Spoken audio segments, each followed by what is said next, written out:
Shalom, shalom. It's Brother Lawaka. I want to give our praise to the Most High Yahweh.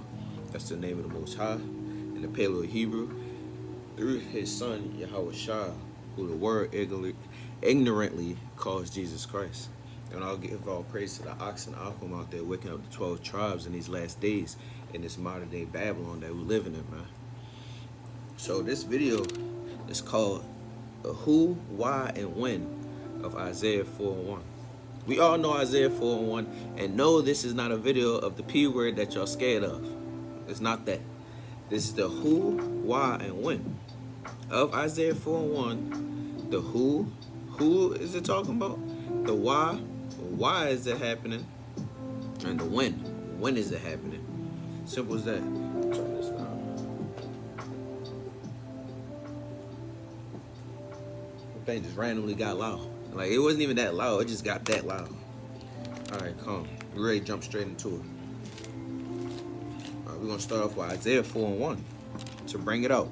It says, "In that day 7 women shall take hold of one man, saying, we will eat our own bread and wear our own apparel. Only let us be called by your name and take away our reproach." So let's break it down. Go straight into it. It says, in that day, 7 women, that's the number of completion, 7 women. It don't mean exactly 7 women. Like, when it hit to 7 women, it was like, nah, we can't do this, and we can't go to that man to be called by his name because he already succeeded the limit of 7. Nah, it's it's a number of completion, 7 women. So it's pretty much just saying many. A lot of women to one man. It says saying. So these women are saying, we eat our own bread and wear our own apparel. Only let us be called by thy name to take away our reproach. So let's start off. When is this happening? So we're going to jump to Isaiah 1:1 real quick. And it says in Isaiah 1:1, the vision of Isaiah, the son of Amos, which he saw concerning Judah and Jerusalem in the days of Uzziah, Jonath, Ahaz, Hezekiah, and kings of Judah. So this is it's speaking on the visions that Isaiah got, the son of Amos. And if we jump to Isaiah 4, where we just reading that, and go to 3, it says, and this is a precept after what we're going into. So it's showing you the time. First, we know that it's a vision, but when is this vision happen? Like, when would this vision happen? And it's a little bit after. So it's a time when, in verse 3, it shall come to pass that he that is left in Zion and he that remaineth in Jerusalem shall be called holy, even every one that is written amongst the living in Jerusalem. When the Lord shall have washed away the filth of the daughters of Zion, so fully washed away the filth, and shall have purged the blood of Jerusalem from the midst thereof, by the spirit of judgment and by the spirit of burning. So when have we heard this before? Of course, we're going to classify it as in the last days. We know it's in the last days because what? Like it says in, let me get Mark 13, and let me see what I want. Mark 13 and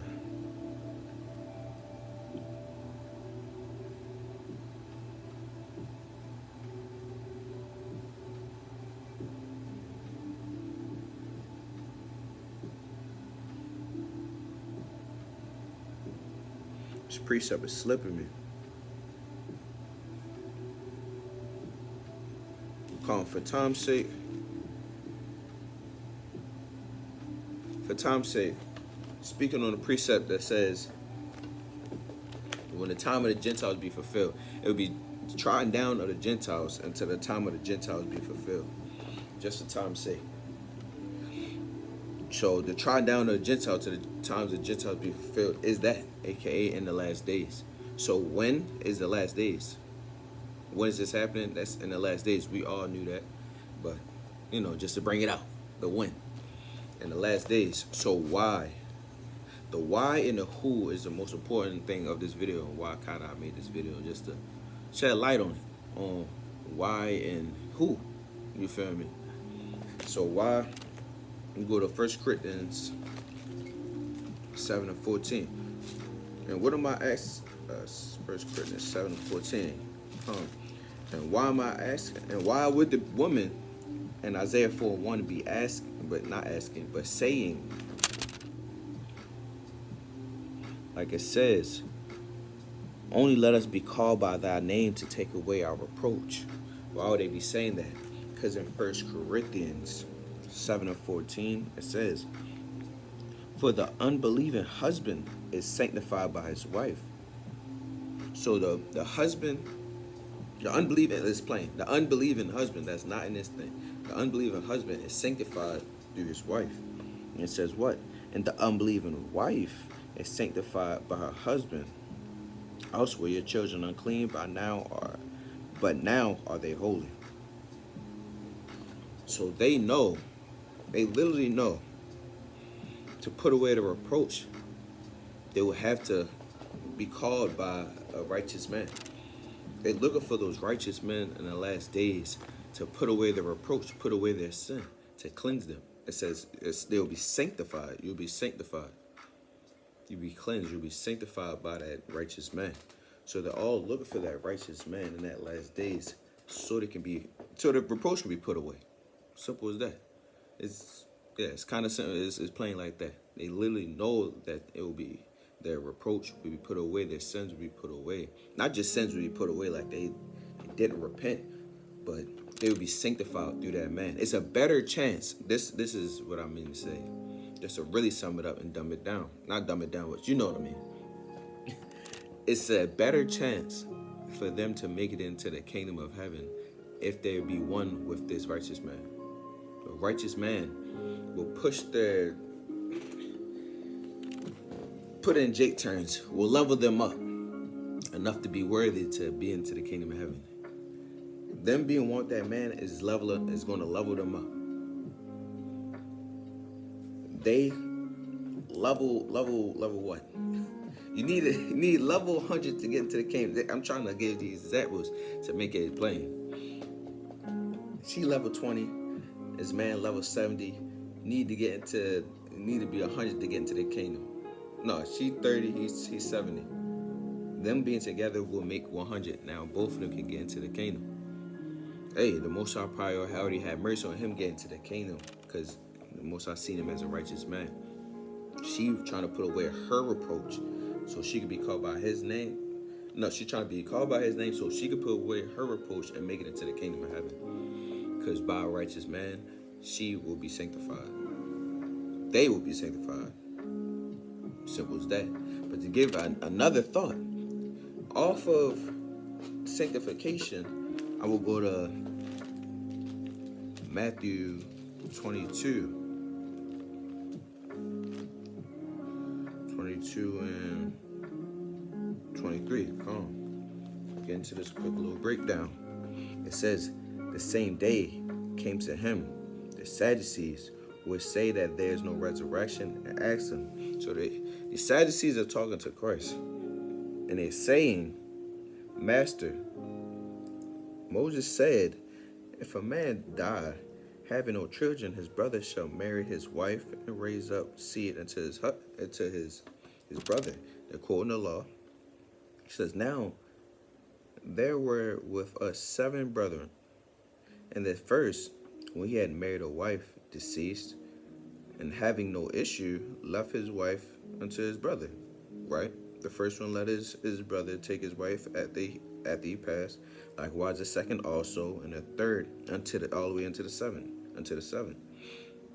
27, it says, and last of all, the woman died also.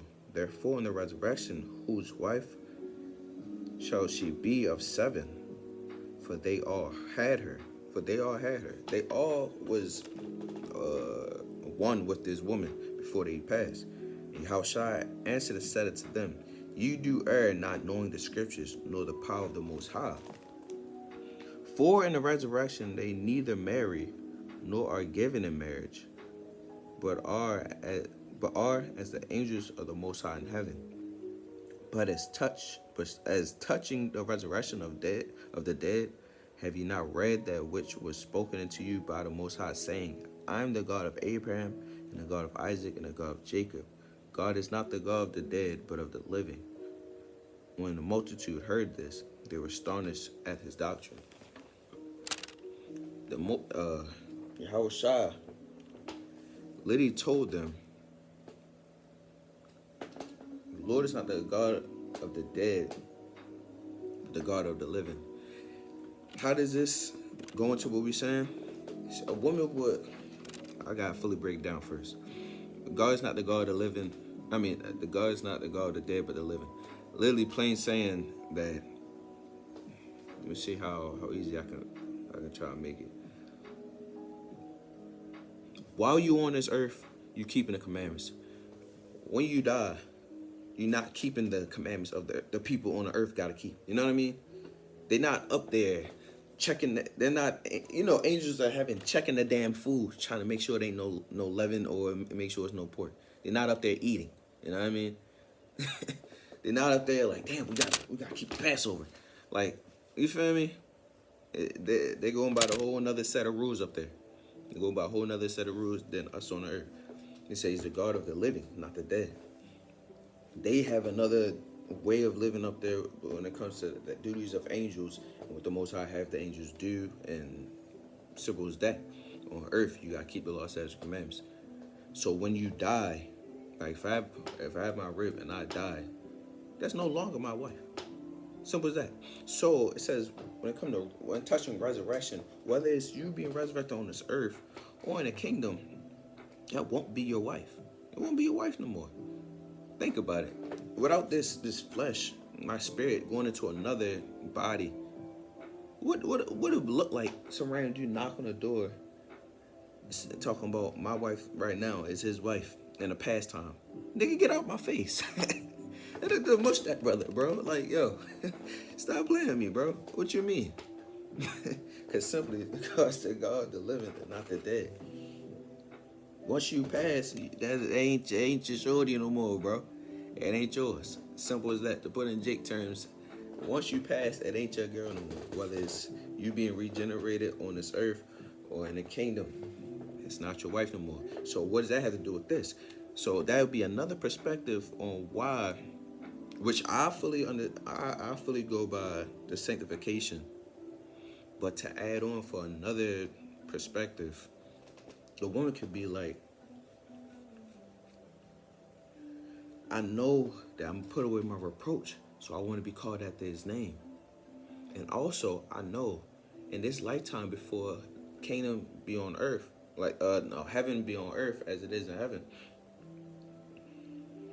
that all I gotta do is be called by him now. But in the heaven, hey, we can part ways. In the kingdom to come, we can part ways, man. We can part ways when we get a new body, man. We can part ways. We can part ways, man. But I fully understand the sanctification, but that's another way of looking at it. You ain't got it for so long, shorty, is what I'm trying to say. You being one with a man and his wife to be a sister wife, it ain't harm you. It just for this lifetime, all right? It ain't killing you. It ain't killing you. It's damn sure not killing you. It's helping you out. It's making it easier of a burden on your shoulders, and it's how they be living in to make it to the end goal, which is the kingdom of heaven. It's not harming you. It ain't nothing hurting you. It's actually helping you. But that's the why. So to go through it real quick, the when, it's a vision. And the vision is in the last days. So this happening in the last days. The why is so this woman wants to be called after this man's name to be sanctified. She wants to be sanctified. She wants to put away her reproach. Simple as that. Not this woman. Women. Plural. I think I said the same damn word. Plural. Multiple women are going at this one man so they could put away their reproach and be sanctified. Con? Come on. So who is gonna be that woman? So let's real quick set down the foundation of why was women made. You know what I mean? We're gonna go to Genesis, and it's 3 precepts just to get it, in your head. Genesis 3:16. Unto the woman, unto Eve, the Most High said, I will greatly multiply thy sorrows and thy conception and sorrow. In sorrow thou shalt bring forth children, and thy desire shall be to thy husband, and he shall rule over you. So the man ruling over is supposed to rule over the woman. So she's supposed to be under the man. Genesis 2:18. And the Lord God said, it is not good that man should be alone. I will make him a helpmeet for him. So the woman is supposed to be a helpmeet for him, a helpmeet for the man and under the man. And we're just gonna sum it all the way up. And then come on, 1 Corinthians 11. That's that last one of this one. 11 and 8. Come. 1 Corinthians 11 and 8. For the man is not of the woman, but the woman of the man.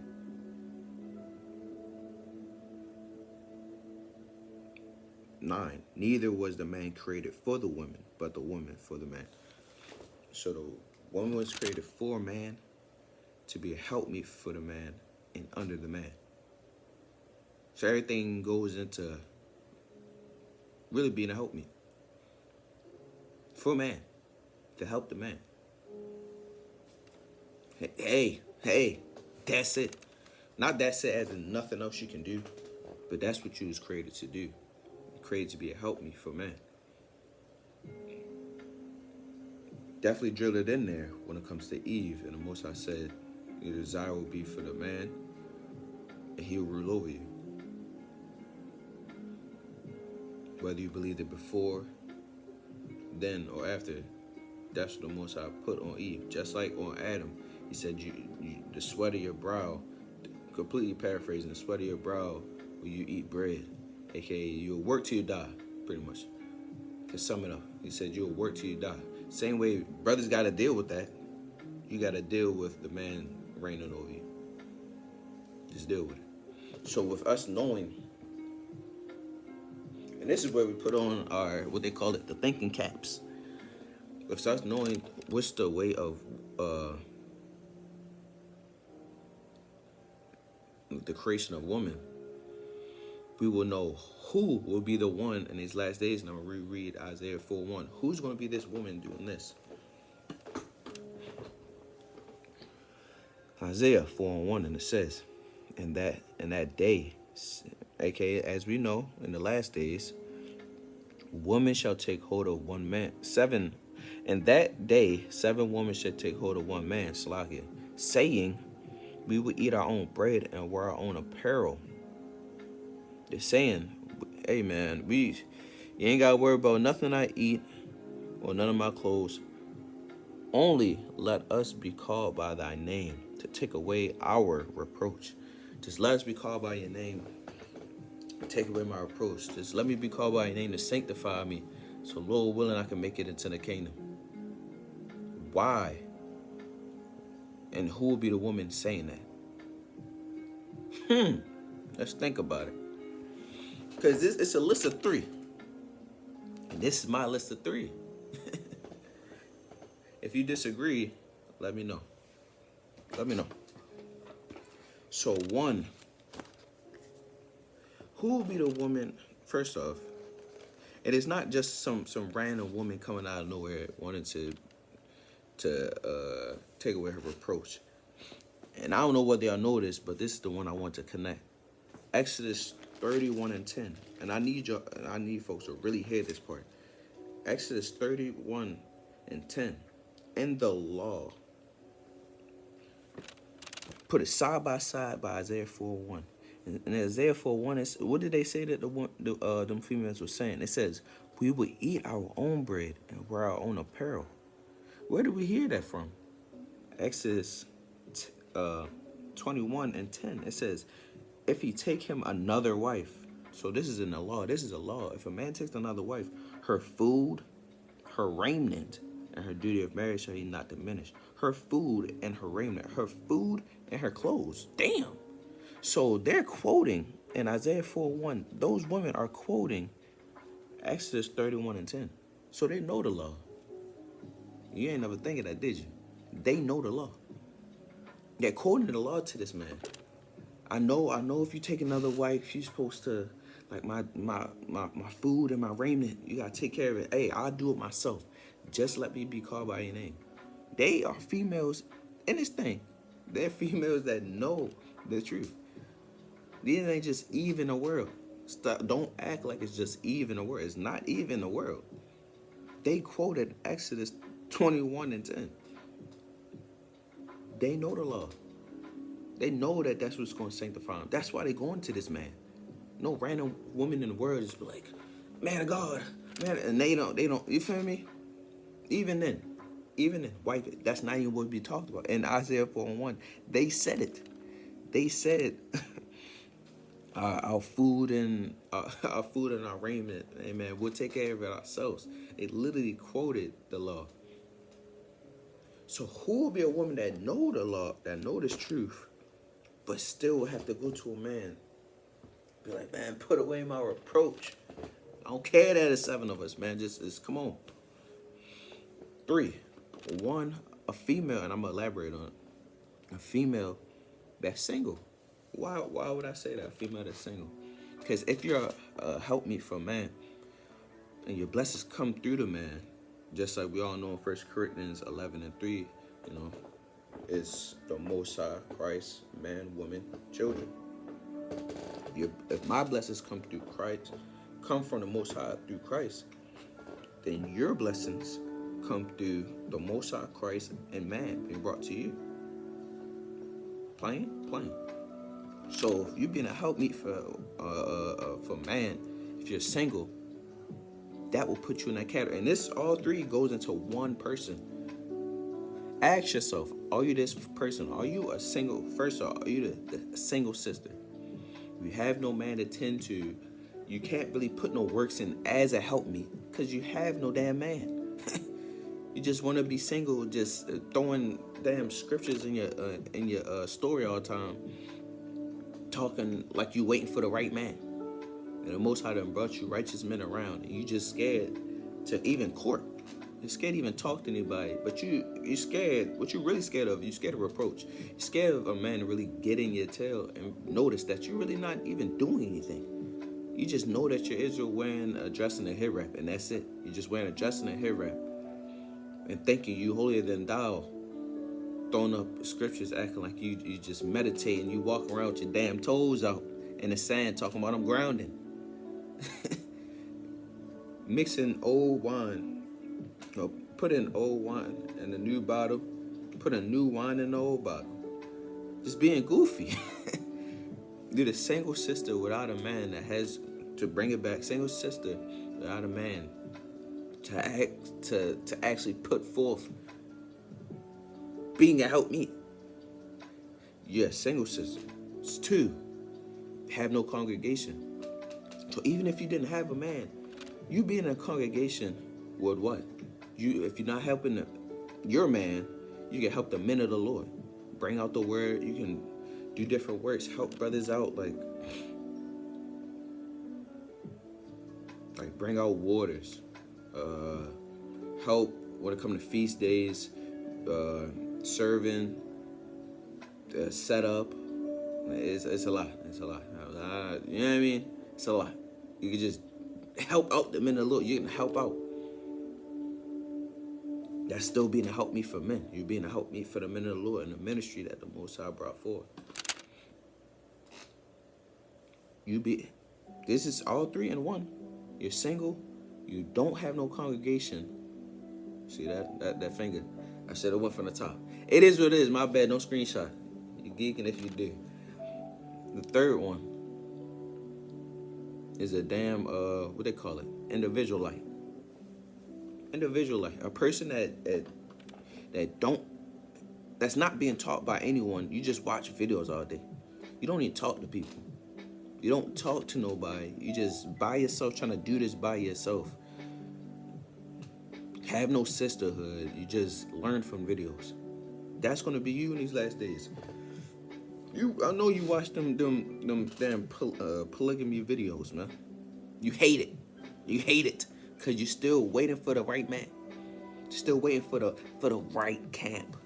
Yeah, I watched all these camp videos of different camps, but you never went out to talk to no camps.